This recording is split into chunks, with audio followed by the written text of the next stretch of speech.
વિદ્યાર્થી મિત્રો, આપણે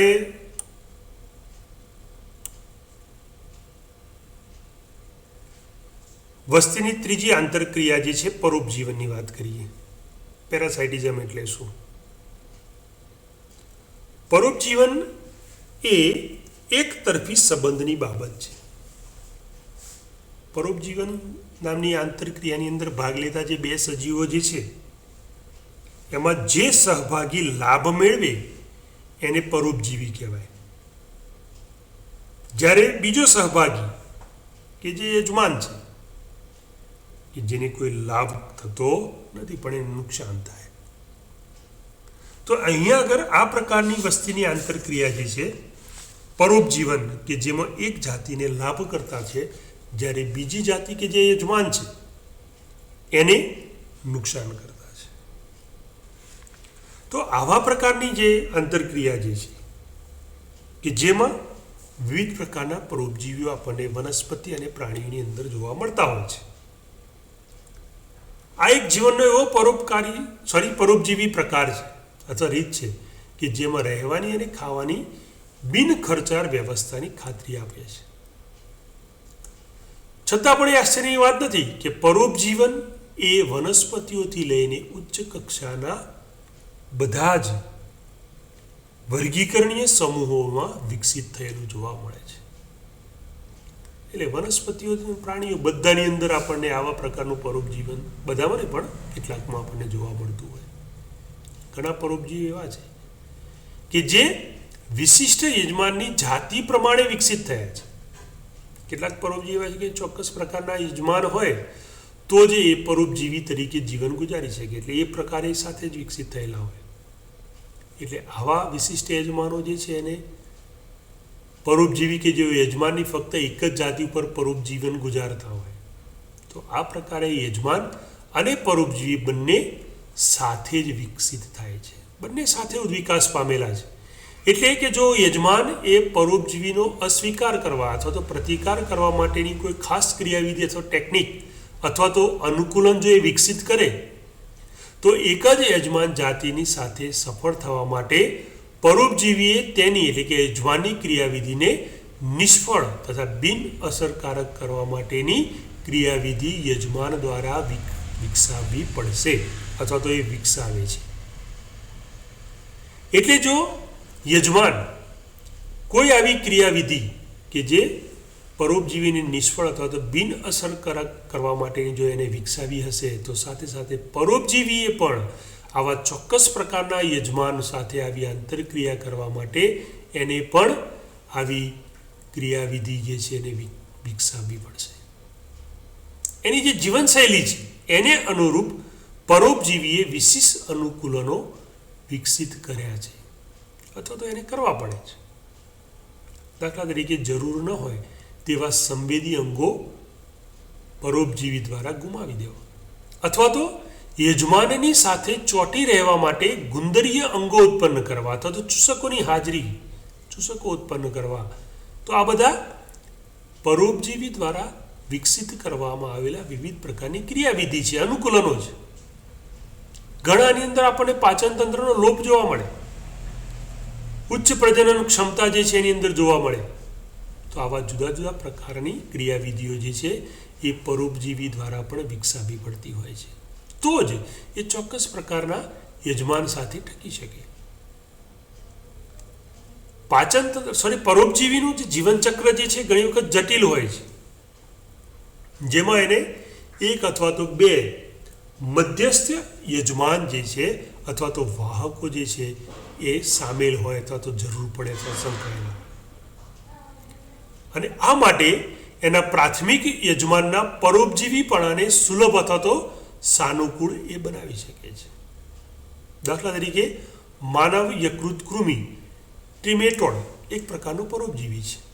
તો એને પોતાના જીવનચક્રને પૂર્ણ કરવા માટે એને બે મધ્યસ્થ યજમાનોની જરૂર પડે છે અથવા એના ઉપર આધાર રાખે છે. અને આવા જે મધ્યસ્થ યજમાન જે છે એ આ ટ્રિમેટોડ માટે ગોકળગાય અને માછલી છે. આ ગોકળગાય અને માછલી જો આવા બે મધ્યસ્થ યજમાનો હોય તો જ ટ્રિમેટોડ પરોપજીવી પોતાનું જીવન પૂર્ણ કરી શકે, ચક્ર પૂર્ણ કરી શકે. આવું જ બીજું ઉદાહરણ છે મેલેરિયા. મેલેરિયાની અંદર આપણે જાણીએ છીએ કે આ મેલેરિયા એ પરોપજીવીને બીજા યજમાન પર ફેલાવવા માટે રોગવાહકની આવશ્યકતા રહે, અને આ મેલેરિયાના પરોપજીવીના રોગવાહક જે છે એને રોગવાહક તરીકે મચ્છર, એનાફિલિસ માદા મચ્છરની જરૂર પડે. મોટાભાગના પરોપજીવીઓ યજમાનને નુકસાન પહોંચાડે છે. તો આ મેલેરિયાનું જે ઉદાહરણ છે આપણે 11મા ધોરણની અંદર અભ્યાસ કરી ચૂક્યા છીએ કે કેવી રીતે માદા મચ્છર આ મેલેરિયાના જે પરોપજીવીઓ છે એને મનુષ્યની અંદર દાખલ કરે છે, અને ત્યાર પછી આ સ્પોરોઝોઇડ જે છે મનુષ્યના યકૃતમાં દાખલ થઈ અને વૃદ્ધિ અને વિકાસ પામી અને ફરીથી પાછા મચ્છરના અંદર દાખલ થાય અને ત્યાર પછી આગળ પોતાનું જીવનચક્ર જે છે એ પૂર્ણ કરે છે. એટલે તમે મોટા ભાગની અંદર પરોપજીવીની અંદર જુઓ તો આ પરોપજીવન જે છે એ હંમેશા યજમાનને નુકસાન કરે છે. મેલેરિયાના પરોપજીવી આપણા શરીરમાં દાખલ થાય એટલે આપણને એના કારણે મેલેરિયાનો તાવ આવે. રોગ માટેના જવાબદાર છે, યજમાનને નુકસાન કરે છે. તેઓ યજમાન અથવા તો જે પરપોષી છે એની ઉત્તરજીવિતાને ઓછી કરી દે, ચિરંજીવિતાને ઘટાડી દે, એનું વૃદ્ધિ અને પ્રજનન જે છે એની અંદર પણ ઘટાડો કરી શકે છે, એની વસ્તી ગીચતાને પણ ઘટાડી શકે છે. ઘણી વખત આવા પરોપજીવીઓ એટલા બધા સક્ષમ અને હાવી થઈ જાય છે તો એના કારણે યજમાન જે છે એની વસ્તી પણ ઓછી થઈ જાય, નાશ પામે. એટલે આવા પરોપજીવીઓ કે જે યજમાનને શારીરિક રીતે કમજોર બનાવી દે છે, પરભક્ષણ માટે વધુ અસુરક્ષિત બનાવી દે છે. શું તમે એવું માનો છો કે આદર્શ પરોપજીવી એ યજમાનને હાનિ પહોંચાડ્યા સિવાય વૃદ્ધિ પામવા માટે સક્ષમ થવું જોઈએ? જો એ વૃદ્ધિ પામવા માટે સક્ષમ થઈ શકે તો એ પરોપજીવી ના કહેવાય.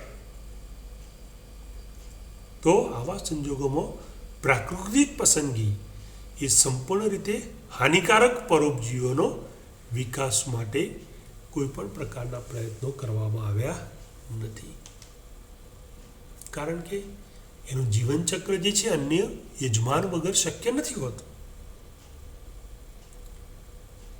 પ્રાણીઓની અંદર આપણને આવા પ્રકારના જે પરોપજીવીઓ જે છે એ 4 પ્રકારના જોવા મળે છે. એમાંના એક જે છે જેને કહે છે બાહ્ય પરોપજીવીઓ. હવે બાહ્ય પરોપજીવી કોને કહેવાય? તો બાહ્ય પરોપજીવી એવા છે કે જે યજમાનના શરીરની બહારની સપાટી ઉપર જીવન ગુજારતા હોય, બાહ્ય સપાટી પર આહાર પૂર્તિ માટે આધાર રાખતા હોય તો એને બાહ્ય પરોપજીવી કહેવાય. એટલે આ બાહ્ય પરોપજીવી એવા છે કે જે યજમાનના શરીર ઉપર બહારની સપાટી ઉપર જીવન ગુજારતા હોય, અને એના ઉદાહરણો ઘણા બધા છે. દાખલા તરીકે ઈતળીઓ, જળો, જૂ, માકડ, ચાચડ. તો તમે આ બધા બાહ્ય પરોપજીવીઓ છે જે અમુક યજમાન પ્રાણીઓના શરીરની બહારની સપાટી પર જોવા મળે. દાખલા તરીકે મનુષ્ય ઉપર જોવા મળતી તો જૂનો સમૂહ જે છે એ મનુષ્યના માથાના વાળની અંદર આપણને જોવા મળે છે. આવા પ્રાણીઓના શરીર ઉપર પણ જૂ જોવા મળે આપણને. હવે જુઓ જે છે પ્રાણીના શરીરની બહારની સપાટી પર ચોંટીને રહેતા હોય છે આહાર પૂર્તિ માટે. એ જ રીતે તમે જુઓ કૂતરાઓ અને કેટલાક ચરતા પ્રાણીઓના શરીર ઉપર આપણને બગાઈઓ જોવા મળે છે. તો આ બગાઈઓ પણ બાહ્ય પરોપજીવી છે. ઘણી સામુદ્રિક માછલીઓ છે કે જે બાહ્ય પરોપજીવી અરિત્રપાદ, કોપોપોઇડ્સ પ્રકારની જાતિના અરિત્રપાદ જે છે એના દ્વારા અસરગ્રસ્ત થાય. આ કોપોપોઇડ્સ જે છે એ સામુદ્રિક માછલીઓના શરીરની બહારની સપાટી પર ચોંટીને રહેલા હોય, એટલે એના કારણે ઘણી વખત સામુદ્રિક માછલીઓને અસર પણ થાય. વનસ્પતિનું ઉદાહરણ છે અમરવેલ. એક પરોપજીવી વનસ્પતિ છે અમરવેલ. તમે એના વિશે જાણો છો. સામાન્ય રીતે તમે પરોપજીવી અમરવેલ છે આપણને ક્યાં જોવા મળે? તો વાડ પર ઉગતી જે વનસ્પતિઓ છે એના ઉપર એ આપણને જોવા મળે, ખૂબ જ ઝડપથી વૃદ્ધિ પામે. જ્યારે અમરવેલનો ઉદ્વિકાસ થયો ત્યારે એ દરમિયાન આ વનસ્પતિએ હરિતદ્રવ્ય અને પર્ણો જે છે ગુમાવી દીધેલા, એટલે જાતે પ્રકાશ સંશ્લેષણ કરી શકતી નથી. એટલે જ્યારે પણ એ યજમાન વનસ્પતિના સંપર્કમાં આવે ત્યારે એ જે સંપર્ક સ્થાનો જે છે ત્યાં એ ચૂસક મૂળ ઉત્પન્ન કરે છે, અને એ ચૂસક મૂળ જે છે એ યજમાન વનસ્પતિની જલવાહક અને અનવાહક પેશીની અંદર દાખલ કરી દે છે, અને ત્યાંથી એ પોષણ મેળવે છે. અને એટલા માટે અમરવેલ જે છે એને પૂર્ણ પરોપજીવી કહેવાય છે. યજમાન દ્વારા તૈયાર થયેલો ખોરાક અને મૂળ દ્વારા શોષાયેલા ખનિજ દ્રવ્યો જે છે એને અનવાહક અને જલવાહક પેશીમાંથી એ ખૂબ જ ઝડપથી શોષી અને એ પોતે ખૂબ જ ઝડપથી વૃદ્ધિ પામે છે.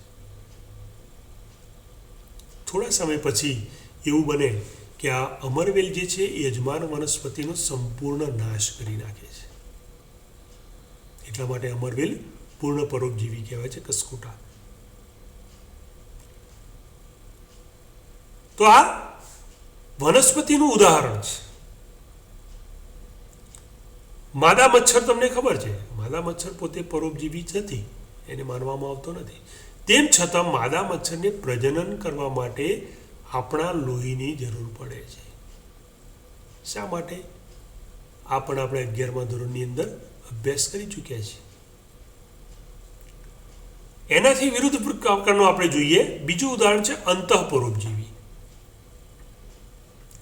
અંતઃપરોપજીવી એવા છે કે જે યજમાન સજીવના શરીરમાં વિવિધ સ્થાનોએ વસવાટ કરે છે. દાખલા તરીકે યકૃત હોય, મૂત્રપિંડ હોય, ફેફસા હોય, લાલ રુધિર કોષો હોય, અથવા તો કોષ કે પેશી કે અંગની અંદર એ વસવાટ કરતા હોય.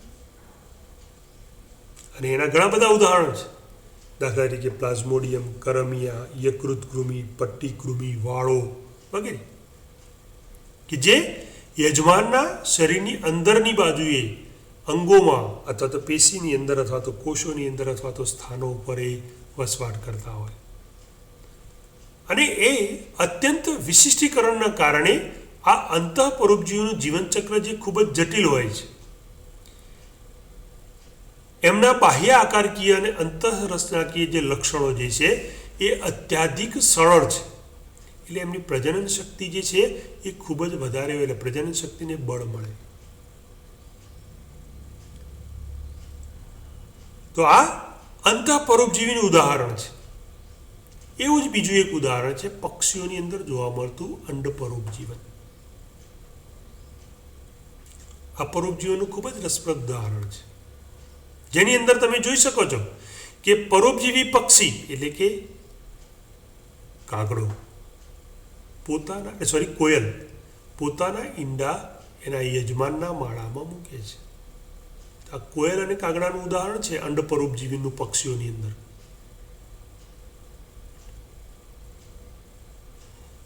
યજમાન એટલે કે કાગડો એ ઈંડા સેવે છે.